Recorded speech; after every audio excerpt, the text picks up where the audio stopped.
of the lesser races. Darwin argued in effect that women are less evolved biologically, evolutionarily.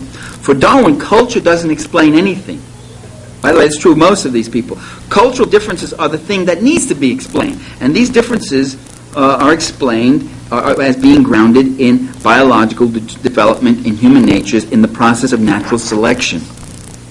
In the descent of man, or natural selection, or both, combination of both. Innate biological structures and natural selection and development of those biological developments in natural selection. Darwin thought, by the way, let's turn to what Darwin had to say about races. Now we're talking, right, 1880, this is when England is building an empire upon which the sun never sets. At the time Darwin is saying this, the Brits are killing a variety of people, from Ceylon to India to Malaysia to God knows where's Africa, working them to death. Darwin thought that the sense of smell was more highly developed in darker races, as in animals, than in white civilized peoples. The same, by the way, with other physiological characteristics.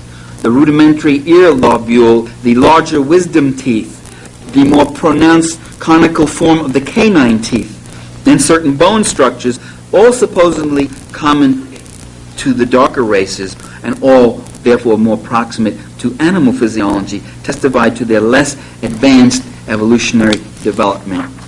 By the way, none of that's true.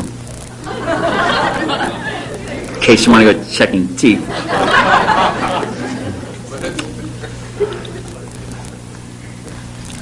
Here's Darwin talking. Given, quote, the hideous ornaments and the equally hideous music admired by most savages, unquote, Darwin concluded that their aesthetic faculty was less developed than that of birds. Oblivious to the brutalities, Darwin, what impresses you is the total oblivion, the total ignorance of the brutalities of imperialism, the total ignorance of the adverse effects on the health and survival of native peoples that imperialism had when they came into exposure to European diseases, the deracination, the mistreatment, the deaths. Darwin looks at this. He discusses some particular tribe that dies out. I think it was a tribe in the American Southwest. He says they died out. He concluded that the extinction of these tribes, when they came in contact with whites, was evidence of their lesser biological capacity, their immunity systems, their capacities, and such.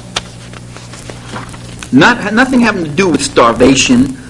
Nothing having to do with injecting smallpox into blankets and then selling them to the Indians. Nothing having to do with the Gatling gun and the Maxim gun and mass murder. They die out because they're lesser.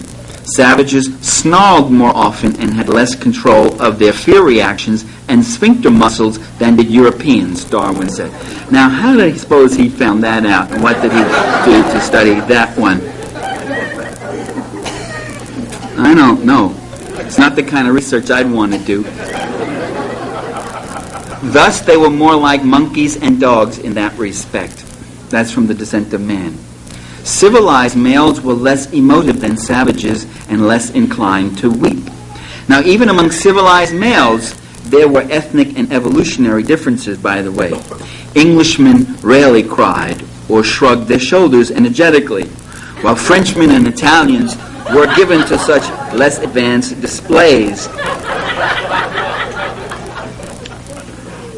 Why the absence of shrugging of shoulders is seen as an evolutionary gain is not clear to me. I don't understand. You see, but you're getting this very interesting convolution. You're getting the trait of what is assumed to be the more evolved person as evidence of that evolution. So on the one hand, right, the person, that Englishman manifests these traits, therefore these traits must be the more evolved traits. He has these more evolved traits, therefore he is more evolved. And the thing just kind of self-fulfills itself.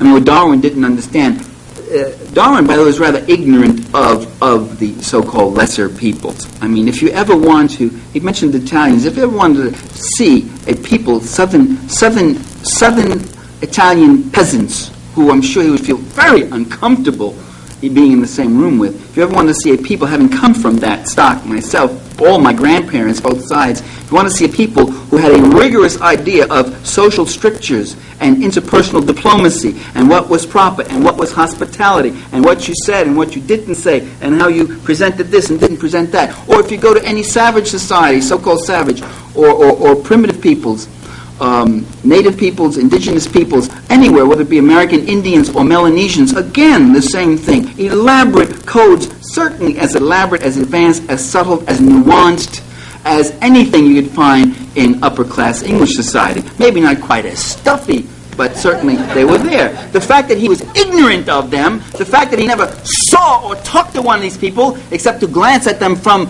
the side of his boat, doesn't mean that it didn't exist, you see. And by the way, there was a very interesting thing that happened in the British Royal Society, where a debate broke out between Darwin and his closest collaborator, Wallace, where Wallace got up and suddenly started making very strange statements, because they had a problem. The problem was, if the human brain is a manifestation of the level of evolution, why is the savage brain not vastly small? Why is it roughly the same or so large as the white British European brain? They had these gradations. Thomas Huxley was another one who believed it. He said the most highly evolved are the Europeans. The most highly evolved of the Europeans are the upper class. The most highly evolved of them are the upper class Englishmen. The most highly evolved of them are the members of our British Royal Society. Me. Why could the world be more like me, right? Huxley, with all the characteristic modesty of his class, decided had that hierarchy. That was Darwin's hierarchy too. But they had this problem. If the savages had such good brains, why weren't they more evolved?